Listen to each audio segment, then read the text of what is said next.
Hello guys, it's Jordan here, and welcome to the Rebellion. So today guys, we're going to be doing a deck profile of my Paleozoic frog deck that I played at the sneak peek event today. I went 4-0 and won this lovely mat that's right here. So I guess we'll just get into the deck profile real quickly. So we'll start with the main deck. We ran 3 Swap Frog. Best normal summon in the deck. If you open in another frog, that's a first turn Toadally Awesome, which is really good. Which is totally awesome. And then we ran, to complement it, 3 Dupe and 2 Rototoden. I hate Rototoden at more than 2. You don't really want to draw this very often, and if you do, you want to draw it with Swap Frog.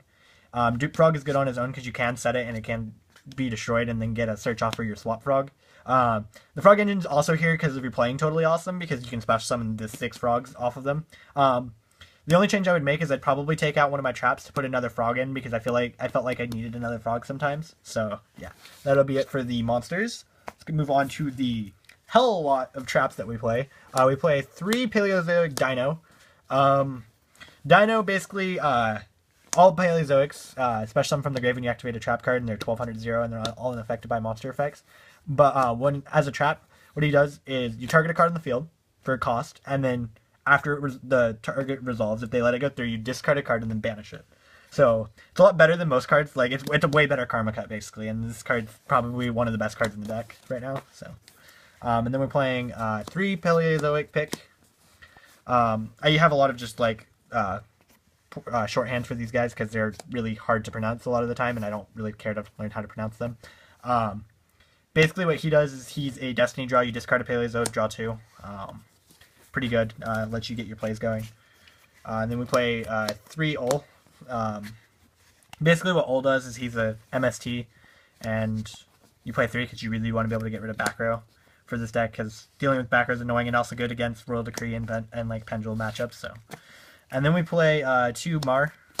Mar, I'm only playing it to, it sends a trap card from your deck to the graveyard, and most of the time I just play it, send itself, so then I get 2 of these in graveyard first turn, so then you already have 2 traps in the graveyard, and most of the time after you activate one, you really don't want to see the other one half the time, so yeah. And then we're playing 2 Cadia.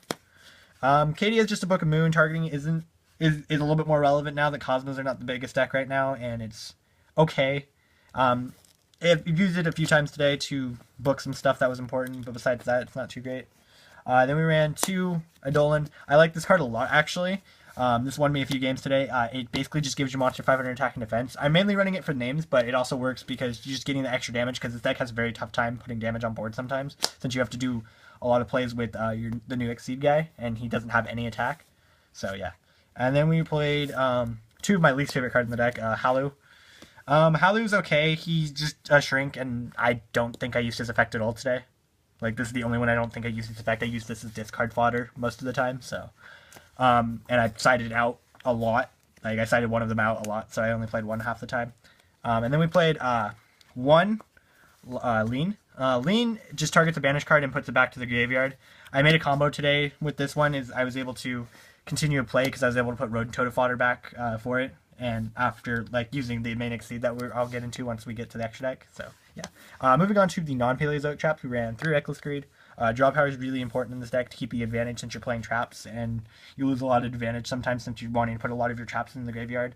And this also activates their effects for drawing, so you get a special summon and 2 draws most of the time, so it's really nice.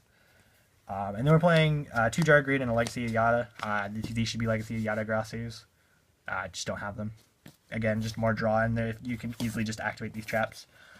And then we played 3 Threatening Roar. One of my favorite cards in this deck.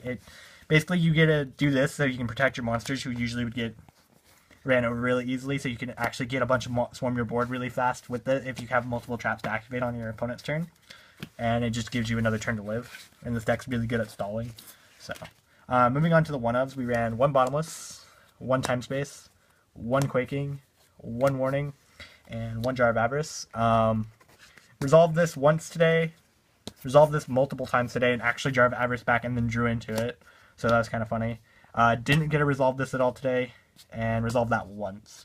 They're all decent. I want to play more of this. I just don't have more than 1 right now, and I don't know what I would take out at this point. I'd probably take a Time Space out to run 2 of it, but besides that, Trap Planet was pretty good. So, moving on to the extra deck, we ran 2 Oba. Oba is the best Exceed in the deck right now. I'd be playing 3 if I got 3 today, but I ran with 2. 2 today was fine. Basically what he does is, while he's face up on the field, he's unaffected by monster effects, and you can activate Paleozoic trap cards from your hand, and you can detach Exceed material from it if you have a trap as an Exceed material to search a Paleozoic trap from your deck and add it to your hand. So it's really good. And then we ran 2 Annoyacrylis. Basically what he does is he's a walking light, or he's basically like a Deltros in a sense, because he takes 3 to summon, and then he can also destroy cards. But also, he's also unaffected by monster effects. When you activate a trap card and it gets, after it resolves and goes to the graveyard, his effect activates, basically where you excavate the top card of your deck, and if it's a trap, you can add it to your hand. So it gives you a lot of advantage off of that. Then we played 1 Totally Awesome. Only had 1. I'd probably play 2 if I had it, but this card's amazing. You can play this deck with only 1. It just, sometimes you don't have a lot to go into. Then we ran 2 Sky Cavalry. This card was, I went into probably the 3rd most or 4th most today. I went into Tree Toad and the others a lot more today, but this card was really helpful in some matchups to bounce problem monsters back to the hand. And then we ran 2 So Cute Boss. I never went into it today. It's just there to be there. And then we ran 3 Gotcha Gotcha, and these are, at least one of these is probably, or both, 2 of these are probably turning into 2 of the other Paleozoics once I can get them, but didn't ever go into this. 1 Dork Lord just to have something to rank up to in So Cute Boss if I need the damage. Then we ran 1 Cat Shark. This card won me multiple games today, just boosting up Totally Awesome to 4,400 attack is really good, and just getting that damage off was super nice today. So, and it let me get over some certain cards that this deck normally can't get over. And then 1 F-Zero. This card won me multiple games today, or 1 game today at least. Basically, I was about to lose. He had 1,300, and I was able to make this and attack into an Odd Eyes and then take it and swing for game. That was basically one matchup that I almost lost, but I won because of this card. So this card's really nice in here to deal with monsters you can't really attack over very easily. So, yeah. For my matchups today, I played round 1, I played against Metalfoe Yang Zing. I won that one 2-0. He bricked 2 of the games. Round 2, I played against, I think, Dark Magician. I won that one 2-0. And then I played against Magispectors round 3. Magispector Magicians. That one was a really hard matchup. This deck has really big trouble with Kieran and a few other things, but I was able to win because of this game on one of the games, and then I was just able to outboard advantage him after he bricked a little bit. And then round 4, I played against Teller Knights, Artifact Teller Knights, and that game I won game 1 after a really long grind game and Cat Shark being amazing. And then game 2, he bricked, and I was able just to establish a really hard board for him to deal with, so he just scooped and gave it to me.